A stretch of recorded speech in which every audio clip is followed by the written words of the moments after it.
আচ্ছা বলুন তো 2024 সালের ডিসেম্বর মাসের ডেটা অনুযায়ী বিশ্বের সবচেয়ে ধনী ব্যক্তিকে? আসুন জেনে নিই।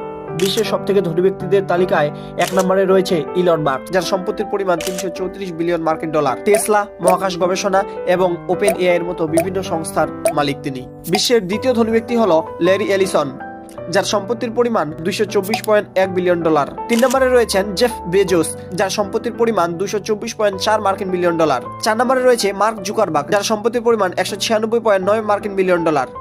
আসলে এরা প্রত্যেকেই কঠোর পরিশ্রম এবং উদ্ভাবনী চিন্তা ভাবনার মাধ্যমেই এই স্থানে পৌঁছেছে। কার সাফল্যে আপনি অনুপ্রাণিত অবশ্যই কমেন্ট করে জানান, আর চ্যানেলে নতুন হলে সাবস্ক্রাইব করুন।